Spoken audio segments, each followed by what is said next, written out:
Because they're free. It's a joke. I suppose my relationship with Arai came about because when I was a little kid, I grew up in the film industry. My father's a film director, and he directed films like Deliverance and Excalibur and Hope and Glory and all sorts of movies. And as children, we were always thrown into his movie because we were free, and he didn't have to pay for kids, and because he was cheap, and we had this amazing life. So every couple of years or so, we'd go off somewhere around the world to make a movie that Dad was doing in the South Pacific or South Carolina or Brazil or wherever it was. And then when Dad wasn't making a movie, we were living in Ireland in the Wicklow Mountains in the middle of nowhere, and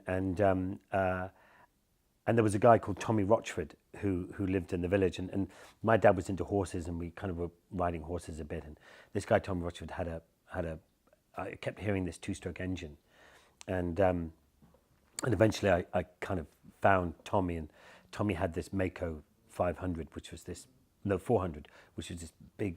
It was the absolute bike to have in those days, and I convinced him to give me a go, and he put this helmet on that didn't really fit because I was only 7 years old, and I couldn't quite fit the pegs of the bike, and he put this helmet on, and I rode round the field in first gear, and then fell off, and bumped my head on a 400, and I didn't know what I was doing, but that helmet was an Arai, and I don't know if you become brand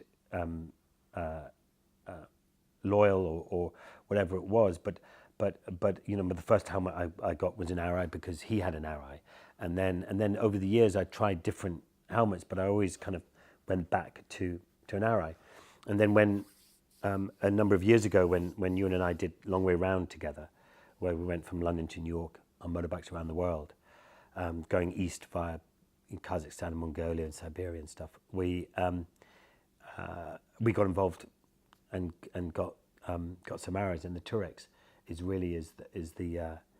probably I would say is the best kind of helmet for that style out of all the other helmet manufacturers.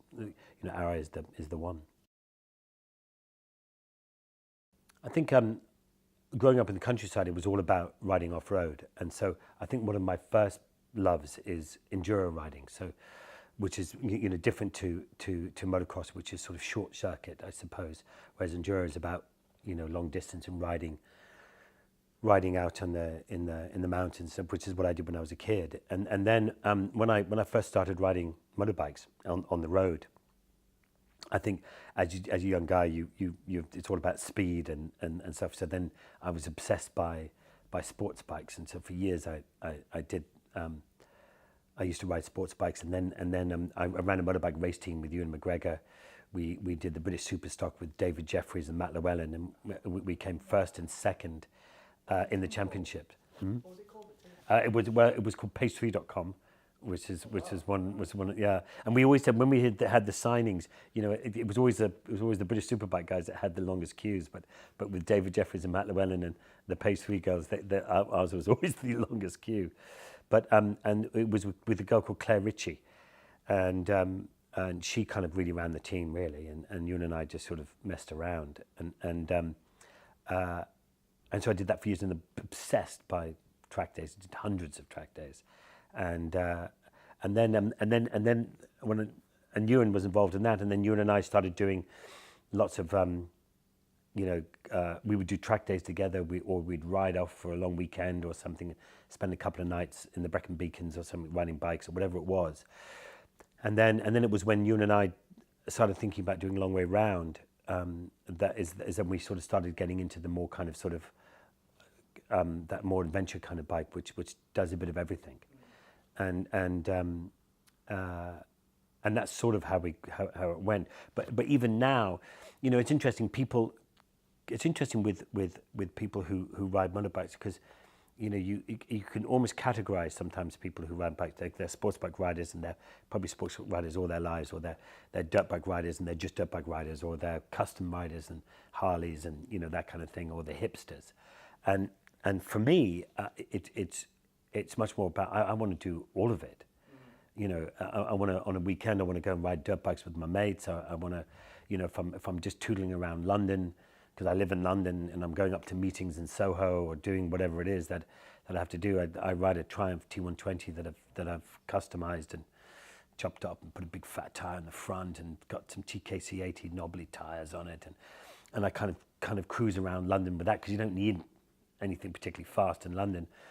And then you know I've got a Tiger 800 as well, which I use for a bit longer distances and stuff. And the great thing about these modern bikes now, and I understand why that adventure market is so big, especially, you know, for the Tourex and stuff like that, is because especially nowadays you know you get these adventure bikes like the Thruxton, the Tiger 800 or the 1200 or the GS or the Multistrada, whatever it is.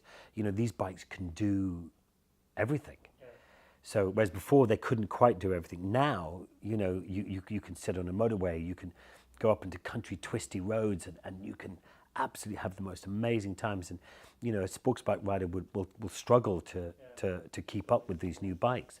And then you can just turn off into the dirt road, and you can sit like I do. I take a bunch of people through Africa on a motorcycle tour once a year, and we do 16 days off road on these big trail bikes, and you know, you'd be riding all day, 2 days off road, and then suddenly you jump up onto a tarmac and you're on the twisties or whatever. And so nowadays it's a bit of everything. I don't know. I mean, I think you and I have always spoken about doing a third one, and it would be Long Way Up would be the one. So sort of South America up to North America. So yes, get to Scotland, that'd be it. Yeah, or I suppose you could take a boat to Iceland and stuff like that. But no, so I mean that would be the kind of the one, and you know we've spoken about it quite a lot. We've spoken about it quite a lot recently, actually, and so I don't know. I think I'd love to do another one. I think we just. You've done so, like, what else is there to do? Apart from probably go. Well, there's always, yeah, there's always something to do. There's always something. But I'd like to go and do the Dakar Rally again. Is what I'd like to do. I did the Dakar Rally in 2006 and spent a year and a half training and managed to. I only managed 5 days and then crashed and broke my hands, but there's always something that needs to be done. But I think Long Way Up is a definite possibility with you and I, and of course we'll be using Arai helmets again, of course.